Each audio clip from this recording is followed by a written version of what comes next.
There are two instances in the gospel that Jesus Christ has glorified it. సువార్తల్లో రెండు విషయాలను, రెండు సంఘటనలను యేసుక్రీస్తు ప్రభు వారు వాటి గురించి ఎక్కువగా మాట్లాడుతూ వచ్చినారు. మార్కు సువార్త 12th chapter, 12వ అధ్యాయం.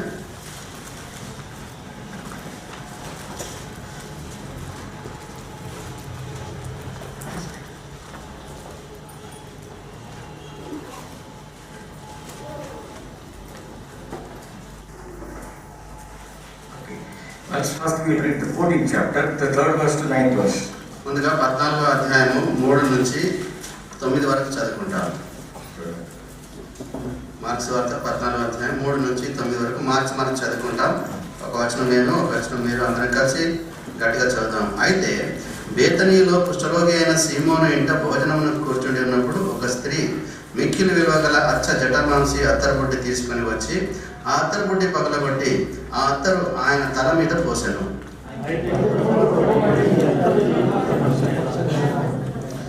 ఈ అత్తరు 300 దేనారముల కంటే ఎక్కువ వెలకమ్మి బీదలకు ఇవ్వవచ్చునని చెప్పి ఆమెను గురించి సనుకొనిది.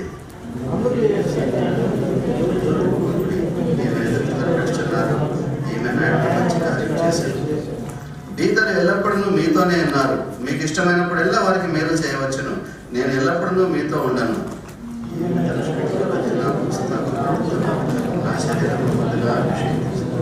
సర్వలోకంలో ఎక్కడ ఈ సువార్త ప్రకటింపబడనో అక్కడ ఈమె చేసినది జ్ఞాపకార్థంగా ప్రశంసింపబడునని మీతో నిశ్చయంగా చెప్పుచున్నాను నేను. ఇప్పుడు మార్క్స్ వార్త 12వ అధ్యాయము 12 to 44. 12 నుంచి 44 వచనం వరకు చూస్తాం. 41 to 40. Sorry. 41 నుంచి 46 వరకు, 44 వరకు, 41 నుంచి 44 వరకు. మార్క్స్ వార్త 12వ అధ్యాయం చివరి 4 వచనాలు, 41 నుంచి 44. ఆయన కానుక పెట్టె ఎదుట కూర్చుండి జనసమూహం ఆ కానుక పెట్టెలో డబ్బులు వేయట చూచుచుండెను. ధనవంతులైన వారు అనేకులు అందులో విశేషంగా సొమ్ము వేయుచుండేది.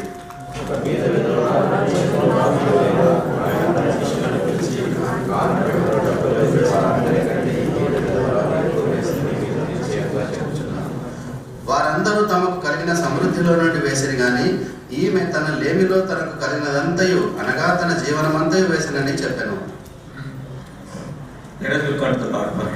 సహాయంతో ప్రభు వైపు చూద్దాం. మా ప్రేమ గల పరలోకపు తండ్రి, ఈ యొక్క లేఖన భాగాన్ని బట్టి నీకు వందనాలు. ఈ యొక్క భాగాల నుంచి మేము కొన్ని పాటలు నేర్చుకుంటే మాకు సహాయం చేయండి. అదే రీతిగా తండ్రి నిన్ను ఆరాధించడానికి మేము ప్రోత్సహింపడవాలంటే సహాయం చేయండి. ప్రభు ఎందుకంటే నీవే ఆరాధనలకు యోగ్యుడమైనటువంటి దేవుడు. యేసు ప్రశస్త నామమున ప్రార్థిస్తున్నాం తండ్రి. See, here the rich people were there and poor widow also was there. ఇక్కడ మనం గమనించినట్లయితే ధనికులైనటువంటి వారు ఉన్నారు, పేదలైనటువంటి విధవరాలు వారు అటువంటి వారు కూడా ఉన్నారు. And poor, that rich people were giving their might and they are contributing to the putting in the treasury. మరి ధనవంతులైనటువంటి వారు వారికి కలిగిన వాటిలో కొంత వారికి తమకు కలిగినంతగా వారు చేస్తా వచ్చినారు ఆ యొక్క కానుక పెట్టెలో. But I do not know why Jesus Christ sat opposite to the treasury. మరి ఎందుకు యేసుక్రీస్తు ప్రభువారు సరిగ్గా కానుక పెట్టి ఎదురుగా కూర్చున్నాడో నేను అడగను. And he was observing everyone. ప్రతి ఒక్కరిని గమనిస్తున్నాడు.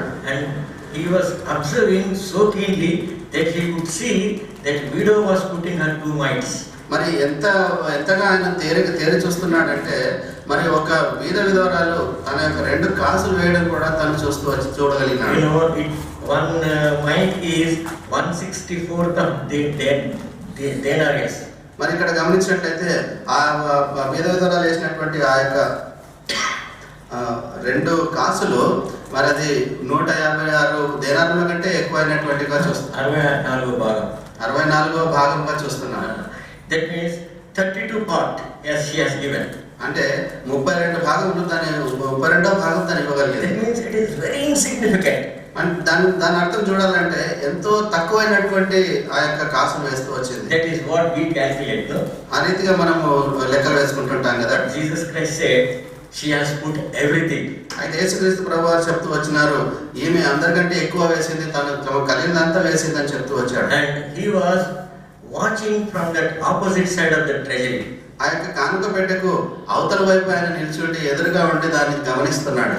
See, MacArthur explains this treasury like this. MacArthur అనేటువంటి దైవజనుడు ఈ యొక్క కానుక పెట్టె గురించి ఈ రీతిగా వివరిస్తూ వచ్చినాడు. There will be 13 horn shaped things will be hanging on the receptacles, hanging on the walls. మరి ఆ యొక్క గోడల పైన మరి 13 దాదాపు 13 కొమ్ముల వంటివి వారు అమర్చి పెట్టి ఉంటారు. And there will be women's side and also from gents side. మరి స్త్రీల వైపు కూడా సహోదరుల వైపు రెండు వైపులు ఉంటాయి. So he was sitting there and he was observing everybody. అయితే ఆయన అక్కడ ఎదురుగా కూర్చొని ప్రతి ఒక్కరిని చూస్తున్నాడు. And rich people are putting and going. మరి ధనికులైనటువంటి వారు కానుకలు వేస్తున్నారు, వెళ్ళిపోతున్నారు. But this lady was put only 2 mites. అయితే ఈ స్త్రీ విధవరాలు 2 కాసులు అందులో వేసి వెళ్ళిపోయింది. Why he was happy that she has put everything?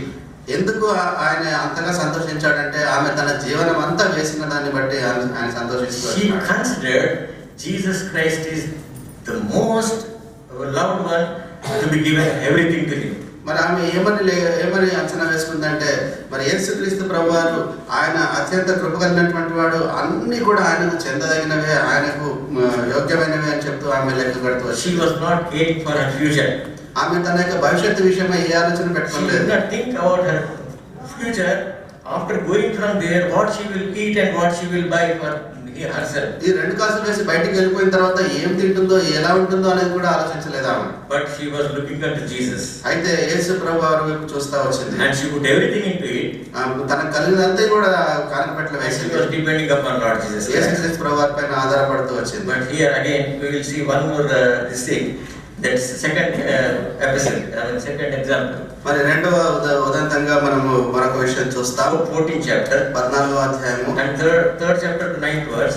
3 నుంచి 9 వచనములు. And that lady brought that costliest alabaster, that is perfume, and she poured on Lord Jesus Christ. మరి ఇక్కడ ఒక స్త్రీ మిక్కిలి విలువ గల అచ్చ జటామాంస అత్తరుపుట్టి తీసుకొని వచ్చి దాన్ని పగలగొట్టి యేసుక్రీస్తు ప్రభువారి పాదముల పైన పోయడం చూస్తున్నాం. This may be an heirloom. మరి ఇది ఆమె తన వెంట్రుకలకు Heirloom means ఇది తన స్వాస్థ్యమై ఉంటుంది. So perhaps this people might have given for her husband, మరి future husband. ఎవరైనా తన యొక్క భవిష్యత్తులో తన కలిగే భర్త గురించి అది ఎవరైనా బహుకరించి ఉంటారు. And this is like this oil box is like this. ఈ యొక్క అచ్చ జటామాంస ఈ రీతిగా ఉన్నది. Once it is broken, it has to be used completely for one side. అది ఒకసారి పగలగొడితే అందులో ఉన్న నూనెంతా కూడా ఒకసారికే దాన్ని వినియోగించాలి. And you know it was a very costly thing. అంతేకాకుండా అది ఎంతో విలువ కలిగినటువంటిది. And that lady has broken it and he had put it on the Lord Jesus Christ, and she was wiping her feet off, his feet also. మరి ఆమె ఆ యొక్క బొడ్డిని పగలగొట్టి యేసుక్రీస్తు ప్రభువారిని ఆమె అభిషేకించడం చూస్తున్నాం. ఆయన పాదములు కూడా చూడడం చూస్తున్నాం. When this was done, ఇది జరిగినప్పుడు then these disciples were unnecessarily saying why this lady has wasted this money on this Jesus Christ. మరి శిష్యులు అక్కడ ఎంతో సనుక్కుంటూ ఎందుకు ఇంత విలువను నువ్వు పగలబట్టి నష్టపరుచుకుంటున్నావు అని చెప్తూ సనుక్కుంటూ వచ్చినారు. And they were also saying she should have sold it and given this money to the poor people. మరి ఇంకా ముందుకు వెళ్ళి ఇంకొక అడుగు ముందుకేసి ఏం చెప్తున్నారంటే ఇది అమ్మేసి దాన్ని వెల తెచ్చి బీదలకి ఇవ్వచ్చునే అని చెప్తూ వచ్చినారు. And also they have estimated it will be around 300 dinars. అంతేకాకుండా దాని విలువ కూడా కడుతూ వచ్చినారు. దాదాపు 300 దినారంలకు అమ్మి ఇవ్వచ్చు కదా అని. It's a normal wage of a normal wage person is 1 dinar per day. మరి సహజంగా చూస్తే ఒక మనిషి యొక్క దినపు జీతభత్యము మరి 1 దినారమే ఉంటుంది. Yes. So you see Matthew 20th chapter 1 and 2. మత్తయి సువార్త 20వ అధ్యాయము 1-2 వచనాల్లో చూస్తాం.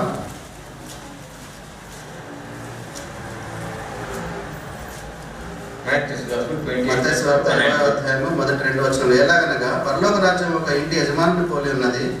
అతడు తన ద్రాక్ష తోటలో పనివారిని కూలికి పెట్టుకొనుటకు ప్రొద్దున బయలుదేరి దినమునకు 1 దేనారం చొప్పున పనివారితో ఒడబడి. Yes, that means a wage of a day is a denar.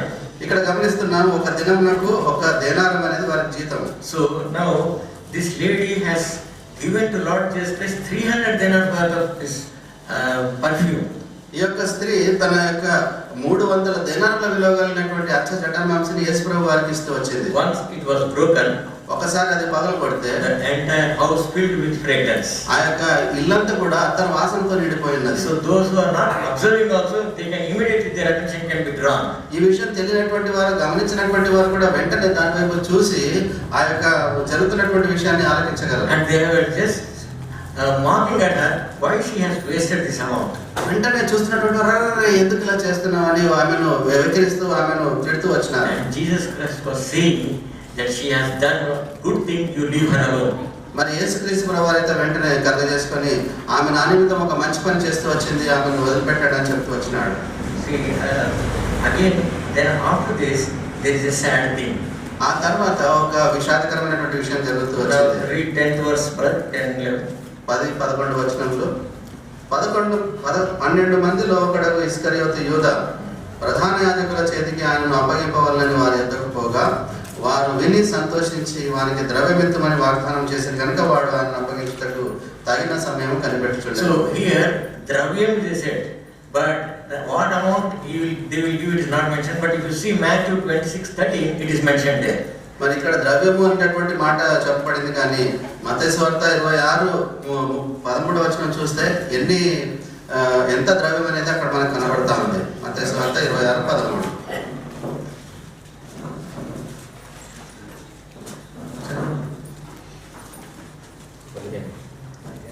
30 దేనాలు లేదా 30 వెండి నాణెములు.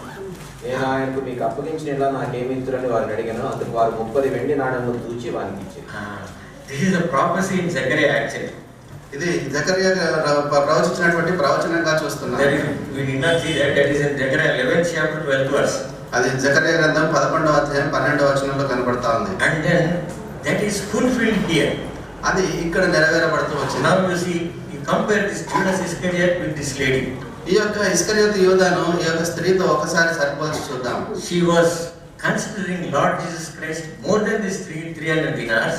ఈమె మరి యేసుక్రీస్తు ప్రభువారిని 300 దినారముల కంటే ఎక్కువైనటువంటి వాడుగా చూస్తా ఉన్నది. But Judas Iscariot was seeing 30 dinars are more than Jesus Christ. మరి ఇస్కరియోతు యూదా అయితే ఈ యొక్క 30 దినారములు యేసుక్రీస్తు ప్రభువారి కంటే ఎక్కువే నాకు అని ఆయన లెక్క కడుతున్నాడు. Now this is a very great serious thing we have to take. ఇది చాలా తీవ్రమైనటువంటి విషయంగా మనం Which పరిగణించాలి. group are we? మనం ఎటువంటి గుంపులో ఉంటున్నాం? Whether we are in the group of that lady who has given that perfume of 300 dinars, ఆ యొక్క 300 దినారముల విలువ గల అచ్చ జటామాంసిని ఇచ్చినటువంటి ఆ స్త్రీ యొక్క గుంపులో మనం ఉంటున్నామా? or otherwise we are counting 30 dinars are more than Jesus Christ. లేక 30 దినారములు యేసుక్రీస్తు ప్రభువారి కంటే ఎక్కువ విలువగా ఎంచుకున్నటువంటి ఇస్కరియోతు యూదా గుంపులో ఉంటున్నామా? That is why many people they don't come on Sundays to the church. అందు నిమిత్తమే అనేక మంది ఆదివారం రోజున Earning చర్చికి రారు. wages is more important than going to the church. మరి సంఘానికి రావడము ఎంత ముఖ్యం అంటే మన జీతభత్యం కంటే ఎక్కువైనటువంటి విలువ గలది. Now they think that earning the wages on Sunday is greater than coming to Jesus Christ. మరి వారు అనుకుంటూ వచ్చినారు యేసుక్రీస్తు ప్రభువారి దగ్గరకు రావడం కంటే సంపాదించడం సంపాదన ముఖ్యమని వారు లెక్క కడుతుంటారు. So here these two ladies can be compared for a true worship. కాబట్టి ఈ ఇద్దరు స్త్రీలు నిజమైనటువంటి ఆరాధనకు వారు సాదృశ్యంగా వారిని They చెప్పుకోవచ్చు. poured out what they had వారి తమ కలిగంతా వారు అక్కడ కుమరిస్తూ వచ్చినారు. because they thought that Jesus Christ is worthy of that. ఎందుకంటే వారు అంచనా వేసుకున్నారు, వారు గమనించుకోగలిగారు యేసుక్రీస్తు ప్రభువారు దీనంతటికి యోగ్యుడని. And also they realized that Jesus Christ is all for them. అంతేకాకుండా యేసుక్రీస్తు ప్రభువారే వారి నిమిత్తం సర్వమైనటువంటి వాడుగా వారు తెలుసుకోగలిగినారు. Their faith Jesus Christ has seen. మరి వారి యొక్క విశ్వాసం ద్వారా వారి విశ్వాసం యేసుక్రీస్తు ప్రభువారు చూడగలిగినాడు. And that's why Jesus Christ has appreciated both the incidences. అందు నిమిత్తమే యేసుక్రీస్తు ప్రభు రెండు విషయాలలో కూడా ఇద్దరు స్త్రీలను ఎంతగానో తను మెచ్చుకున్నాడు. But see, Judas Iscariot, he was going along with him. అయితే యూదా ఇస్కరియోతు విషయం చూస్తే ఆయన తనతో పాటు వెళ్తున్నటువంటి And he వాడే. was moving with him all the places. మరి యేసు ప్రభు వారితో భుజాలు రాసుకొని అన్ని చోట్ల కూడా తను తిరుగుతున్నాడు. And he has seen all the miracles. అన్ని ఆశ్చర్యకార్యాలు చూస్తూ He వచ్చినాడు. knows what Jesus Christ is. యేసు ప్రభు వారు అంటే ఏమిటో తనకు సంపూర్ణంగా తెలిసినటువంటి వాడు. Yet he has denied him. అయినప్పటికీ ఆయనను అప్పగిస్తూ వచ్చినాడు. So, in which group are we? మనం ఎటువంటి గుంపులో We ఉంటున్నాం? have come to worship the Lord, మనము యేసు ప్రభువాన్ని ఆరాధించడానికి వచ్చాం. and after coming here also, the Satan tries to pull us out so that we will not worship him.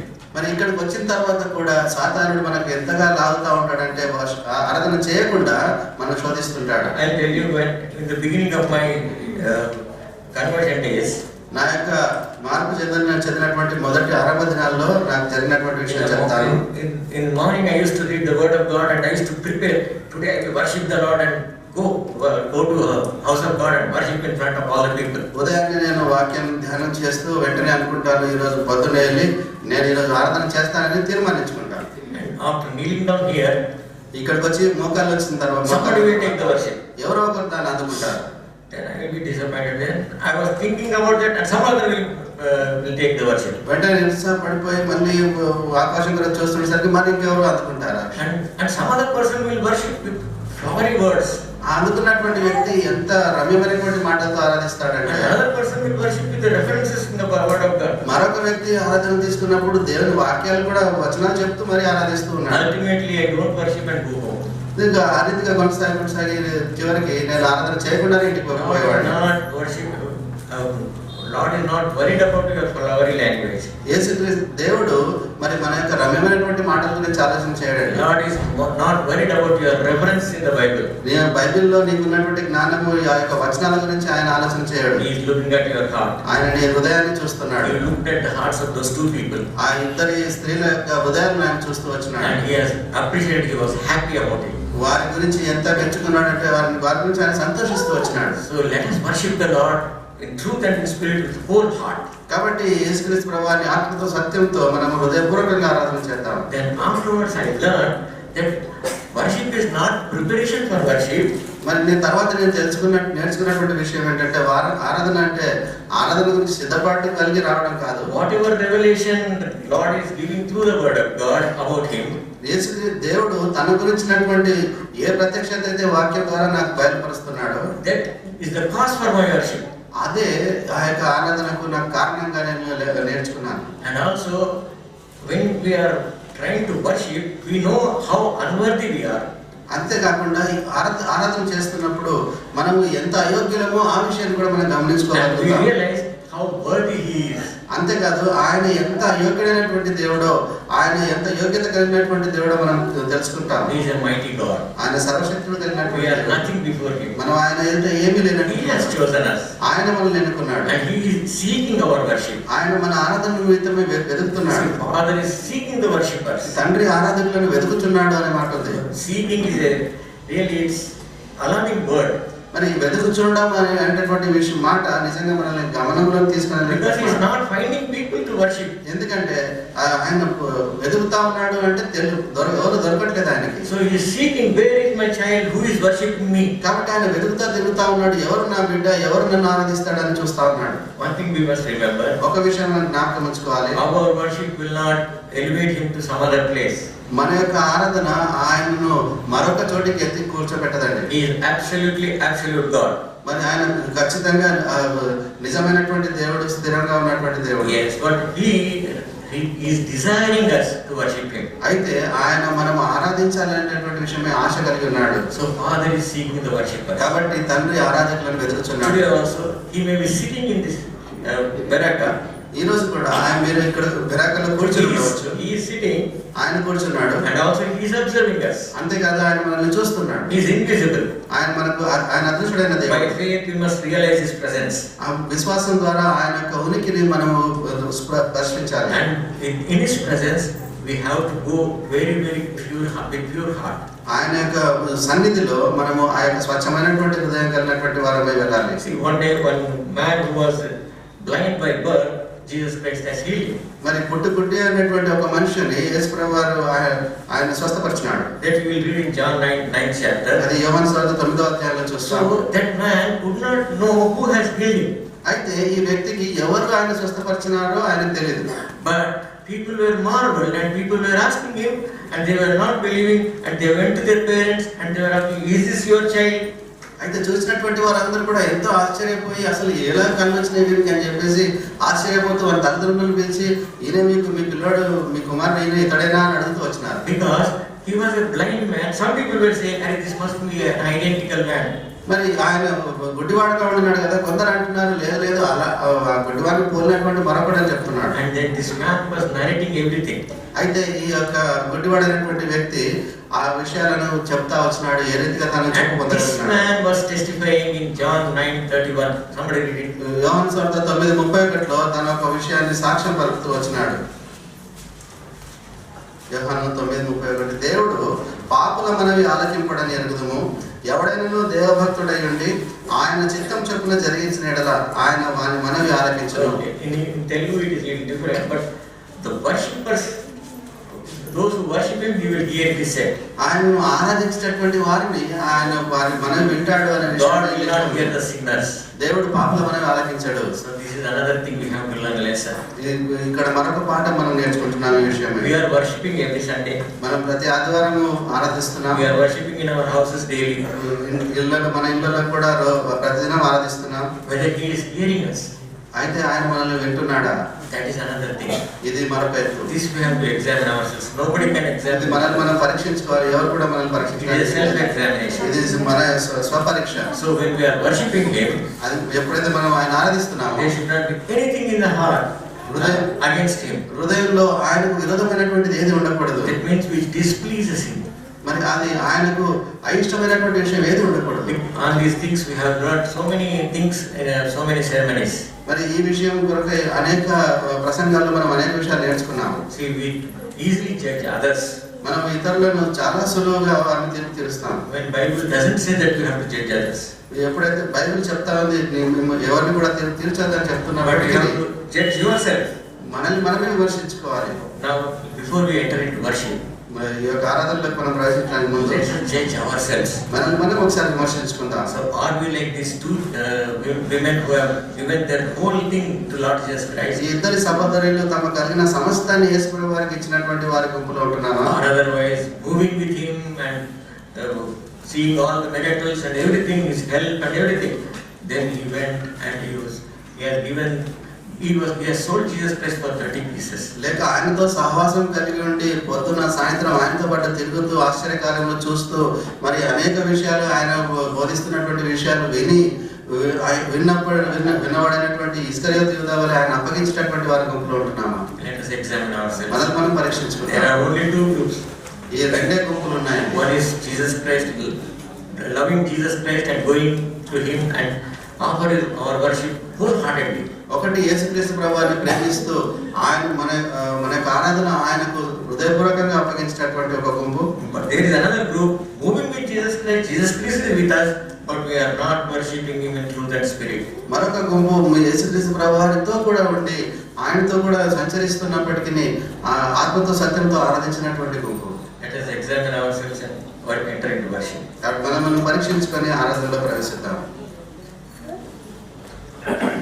48వ పాట పాడుతున్నాం. మన ఆరాధనలో ప్రవేశించడానికి ముందు ఆరాధించేదాన్ని పొగిడేదాన్ని జనానికి వచ్చినప్పుడు లేచి నిలబడి పాడుతున్నాం. అప్పుడు సండే స్కూల్కి వెళ్తే సండే స్కూల్